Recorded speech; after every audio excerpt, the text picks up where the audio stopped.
Hi friends, welcome to BB multi creativity Tamil. இந்த வீடியோவில் 5 அமேசிங்கான லைஃப் ஹேக்ஸ் தான் பார்க்க போகிறோம். அதுக்கு முன்னாடி நம்மளோட சேனலை சப்ஸ்கிரைப் பண்ணலைன்னா சப்ஸ்கிரைப் பண்ணி வச்சுக்கோங்க. அதுக்கு முன்னாடி ப்ளீஸ் சப்ஸ்கிரைப் பண்ணிக்கோங்க, சப்போர்ட் பண்ணுங்கள். வாங்க வீடியோக்குள்ளே போகலாம். டிப் நம்பர் 1க்காக இந்த மாதிரி ஸ்வீட் பாக்ஸ் எடுத்திருக்கேன் நான். இந்த பாக்ஸ் மூடியோடு இருக்குது. இன்னொரு பாக்ஸ் வந்து மூடி இல்லாமல் எடுத்துக்கோங்க. இப்போ இந்த பாக்ஸை வந்து நம்ம 4 பார்ட்டிஷனாக பிரித்து இதை நம்ம கட் பண்ணி வச்சுக்கிடுவோம்.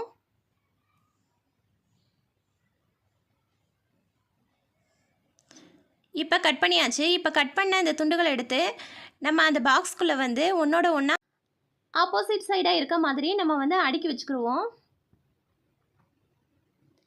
இப்போ பார்த்தீங்கன்னா இப்போ 4 பாக்ஸ் உள்ளே இருக்க மாதிரி நமக்கு ஒரு பார்ட்டிஷனாக கிடச்சிருச்சு.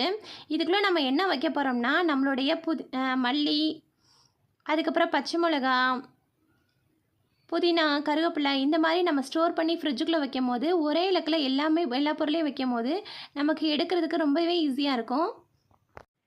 ஒவ்வொன்றையும் தனித்தனி டப்பாவில் வைக்கிறதுக்கு பதிலாக எல்லாத்தையும் ஒரே இடத்துல வைக்கிறப்ப நமக்கு எடுக்கிறதுக்கு ரொம்பவே ஈஸியாக இருக்கும். கண்டிப்பாக அந்த டிப்பை ஃபாலோ பண்ணி பாருங்கள். டிப் நம்பர் 2க்காண்டி இந்த மாதிரி கட்டப்பை குச்சிகளை எடுத்து வச்சுருக்கேன். அப்புறம் இந்த மாதிரி கயிறு எடுத்து வச்சுக்கோங்க. நான் வந்து நைலான் கயிறு எடுத்திருக்கேன். உங்கள்கிட்ட என்ன கயிறு இருக்கோ அதை நீங்கள் யூஸ் பண்ணிக்கலாம்.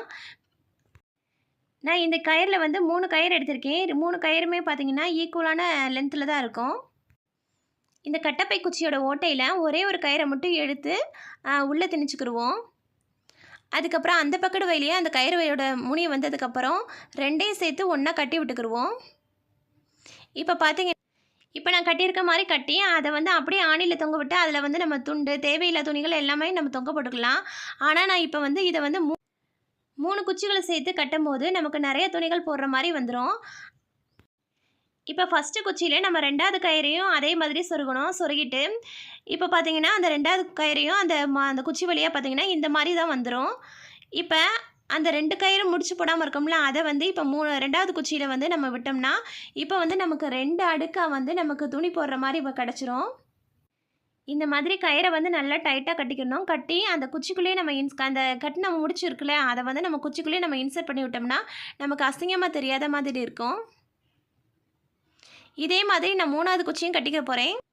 இப்போ 3வது கயிறு எடுத்து இந்த 2வது கட்டப்பை குச்சிக்குள்ளே சொருகி விட்டு அந்த பக்கத்து வழியாக நம்ம எடுத்துகிட்டு அதுக்கப்புறம் இன்னொரு கட்டப்பையை வந்து அதே மாதிரி கட்டப்பை குச்சியை வந்து ஜாயின் பண்ணி விட்டோம்னா நமக்கு சூப்பரான ஒரு ஆர்கனைசர் ரெடி ஆயிடுச்சு. இப்போ வந்து இதை நான் ஆணியில் தொங்க விட்டு காட்டுறேன். இந்த மாதிரி தான் இருக்கும். இதில் வந்து நம்ம துண்டு, கைலி, துணியெல்லாம் மடித்து இதில் தொங்க விடும்போது நமக்கு பார்க்குறதுக்கே நீட்டாக இருக்கும்.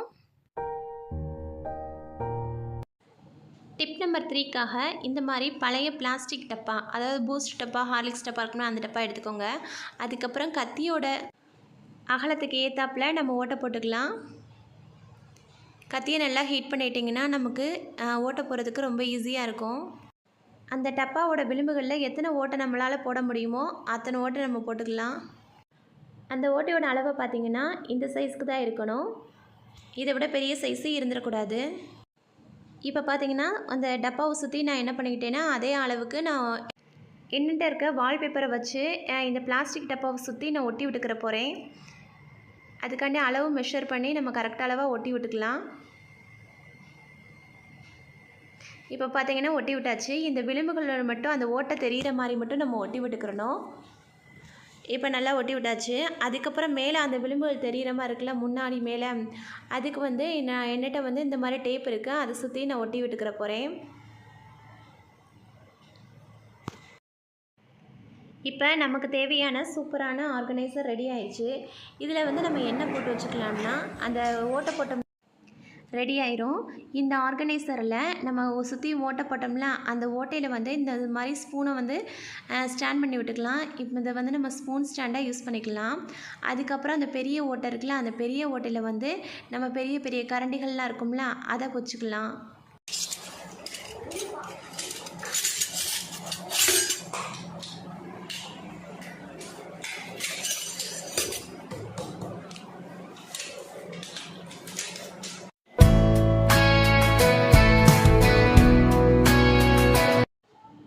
டிப் நம்பர் 4க்காண்டி இந்த மாதிரி பழைய பனியன் கிளாத் துணியை நான் எடுத்திருக்கேன். இப்போ இந்த பனியன் கிளாத் துணியை நமக்கு தேவையான அளவுக்கு குட்டி குட்டி பீஸாக நம்ம கட் பண்ணிக்கலாம். குட்டி குட்டி பீஸாக கட் பண்ணதுக்கப்புறம் இந்த மாதிரி ஒரு பாக்ஸு என்கிட்ட இருக்குது. இந்த பாக்ஸ் பார்த்திங்கன்னா பென்சில் பாக்ஸு. இந்த பாக்ஸுக்கு மேலே ஒரு பிளாஸ்டிக் ஷீட் போட்டிருக்காங்க. அதை மட்டும் நம்ம கட் பண்ணி விட்டுக்குருவோம்.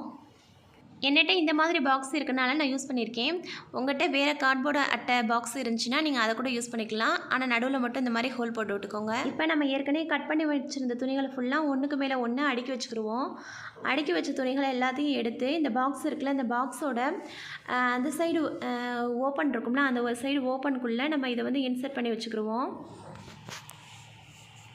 இந்த பாக்ஸ் எதுக்குன்னா, இந்த துணிகள் வந்து எப்பயுமே நம்ம அடுப்பு துடைக்கிறதுக்கோ இல்லை கண்ணாடி துடைக்கிறதுக்கு டேபிள் இந்த மாதிரி க்ளீன் பண்ணுறதுக்கு வந்து நம்ம பெரிய பெரிய துணியாக இருக்கும் போது அதை எடுத்து யூஸ் பண்ணுவோம். அதுக்கப்புறம் அதை அப்படியே தூக்கி கீழே போட்டுருவோம். ஆனால் இந்த மாதிரி நம்ம குட்டி குட்டியாக யூஸ் பண்ணும்போது ஒவ்வொரு யூஸஸ்க்கும் நம்ம யூஸ் பண்ணிவிட்டு அதை மறுபடியும் எடுத்து நம்ம வாஷ் பண்ணி மறுபடியும் இதே மாதிரி டப்பாக்குள்ளே வந்து நம்ம வந்து ஆர்கனைஸ் பண்ணி வச்சுக்கலாம். இது ரொம்பவுமே ஈஸியாக இருக்கும். பார்க்குறதுக்கும் பார்த்திங்கன்னா நீட்டாகவும் இருக்கும். நம்ம எடுத்து அங்கங்கே துணியை போடுறதுக்கு பதிலாக இந்த மாதிரி ஒரே இடத்துல ஆர்கனைஸ் பண்ணி வச்சுருக்கும் போது நீட்டாகவும் இருக்கும். டிப் நம்பர் 5ல நம்ம கண்ணாடியை க்ளீன் பண்ணுறதை பார்க்க போகிறோம். இப்போ நம்ம சின்ன குழந்தைங்க இருக்க வீட்லலாம் பார்த்திங்கன்னா கண்ணாடி பார்த்திங்கன்னா அங்கங்கே அச்சச்சா இருக்கும். அது மாதிரி எண்ணெய் பிசுக்கு அந்த மாதிரி இருக்கும். அதுக்காக நம்ம என்ன செய்ய போகிறோம்னா, வீட்டிலே இருக்கிற ஃபேஸ் பவுடர் எடுத்துக்கோங்க. கொஞ்சோண்டு தண்ணி கலக்கிக்கோங்க. நிறையா தண்ணி கலக்கிறாதீங்க.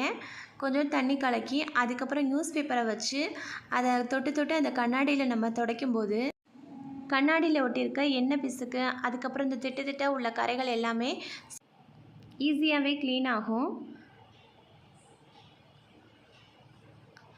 அதுக்கப்புறம் நம்மகிட்ட இருக்க ஏதாவது பனியன் கிளாத்தோ இல்லை காட்டன் கிளாத்தோ இருந்துச்சுன்னா அதை வச்சு நம்ம அதுக்கு மேலேயே நம்ம வச்சு துடைச்சோம்னா சூப்பராக நம்மளோட கண்ணாடி வந்து நல்லா பளபளன்னு ரெடி ஆயிரும். ஈஸியாக நம்ம வீட்டிலே இருக்க பொருளை வச்சு நம்மளுடைய கண்ணாடியை வந்து க்ளீன் பண்ணிடலாம்.